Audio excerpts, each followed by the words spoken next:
kufundisha namna hii, na mimi ni hodari wa kutumia kombeo. Mtu wa Mungu, nataka nikwambie, kati ya watu mahodari wa kutumia kombeo kama Daudi, mimi ni hodari. Maana hata nyani nilikuwa na waua kwa mawe, tumbili nilikuwa na waua kwa mawe, mashamba yetu yalikuwa mapolini. Kwa hiyo manyani yamekuwa mengi na tumbili wengi, sisi hatuwezi kushindana nao kwa kuwakimbiza. Kwanza nyani wakiwa wengi na wale majasiri wanaweza kurudisha, sisi tunazungusha tu namna hii moja kwa moja, unakiliachia likianza kugonga kwenye matawi, nyani hata kaa karibu.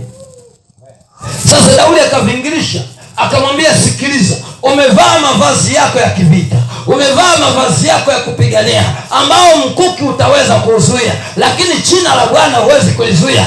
Akaanza kuvingirisha namna hii. Baada alikuwa analiandaa jina la Bwana, anasema, nataka nitume jina la Bwana. Jina hilo la Bwana liambatane na damu. Damu ya Yesu ipenye mahali palipozuiliwa, pale ambapo pana uasi inakwenda kupenya. Damu ya Yesu ikapenya mahali ambapo pana uasi. Na ni wapi? Kwenye paji la uso. Alipogongwa usoni akaanguka, akachukua kisu chake yule Goliath akamkata kichwa. Nataka nikwambie na wewe, hii ndio silaha ya kutumia, ambayo utampiga shetani kwa neno la Bwana, utampiga mnafiki wako kwa neno la Bwana, utampiga mchawi wako kwa neno la Bwana. Sio maneno ya mdomo wako, ila neno la Bwana li hai. Maana ya mdomo wako hayatasaidia. Yuko Yesu jioni ya leo akusaidie kwenye maisha haya, uweze kuzishinda vita vyote na majaribu yote, ukamkate kichwa adui shetani. Leo katika jina la Yesu, kwenye maombi haya tutamwangusha na kumkata kichwa.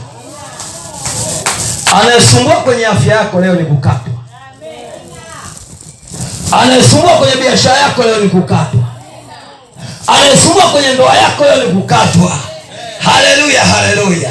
Jiwe lazima limfikie, awe pengine ni kimada wa mume wako. Sikiliza, nataka nikwambie, leo anakatwa. Alikuwa na haribu mipango ya ndoa yako, hata thamani imeondoka. Tunamwangushia jiwe katika jina la Yesu Kristo ali hai, jiwe la ushindi. Amen. Uliwahi kuliona jiwe? Mungu tuseme mwenzako, uliwahi kuliona jiwe wewe? Je, umewahi kulitumia? Leo lipo mahali hapa. Toa hilo jiwe litumie kwa ajili ya yule adui yako, kwa ajili ya yule anayeshughulika na ndoa yako. Mtwange katika jina la Yesu aliye hai. Yuko mwingine anatishia, asema, tutaona kama utaolewa. Na wengine mabibi, wengine mashangazi na nini, anaweza akamchukia tu hata mjukuu, akamchukia mtoto kaka yake, akasema tutaona kama ataolewa. Neno lile linaumba, linaendelea kukaa.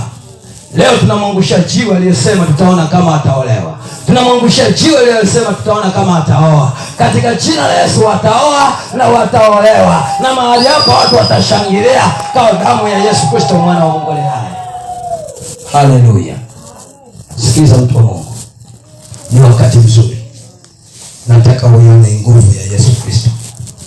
Yesu ni mwema kwako. Yesu anaweza yote. Yesu anaweza kutenda yote. Yesu anaweza kuachilia nguvu yake ikapenya mahali paliposhindikana. Kwa Goliathi kulivaliwa mavazi mengi, lakini Yesu alipenya hapo hapo, aliachilia nguvu zake zipenye kwenye wazi, kapenye ikapiga. Nataka nikwambie na wewe, haijalishi watu wanakuona huna chochote mkononi umeshika, huna chochote nyumbani, lakini liko neno la Yesu Kristo litapenya kwenye uwazi. Wacha jistiri kwa matunguli, wacha jistiri kwa chale zao, wacha jistiri kwa hirizi zao, lakini damu ya Yesu ikipenya, haiangalii hirizi, haiangalii mapembe, haiangalii mikoba, haiangalii chochote cha kishetani, inaiangalia nguvu ya Yesu Kristo inakwenda kufanya mapinduzi.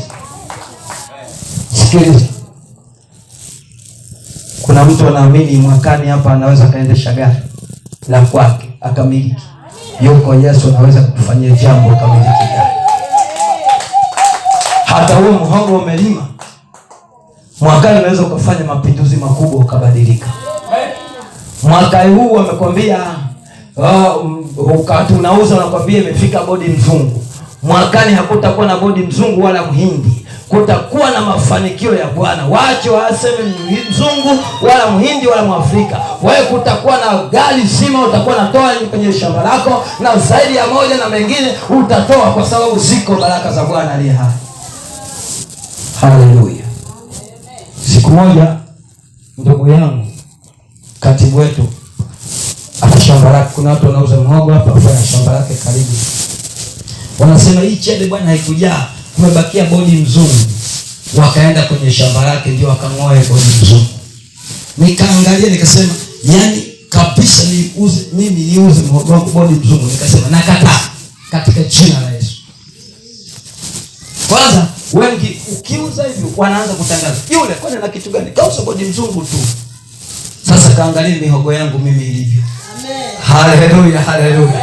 Kama kuna watu walikuwa wanauza chenga, mimi haitaonekana chenga kwenye shamba hili. Bwana Yesu asifiwe. Haitaonekana kwa sababu nimemwona aliyekuwa anazuia. Nikasema namwangusha, nampiga yeye kwanza ili ndugu yangu iweze kusogea. Amen, amen. Amen, amen. Bwana Yesu apewe sifa sana.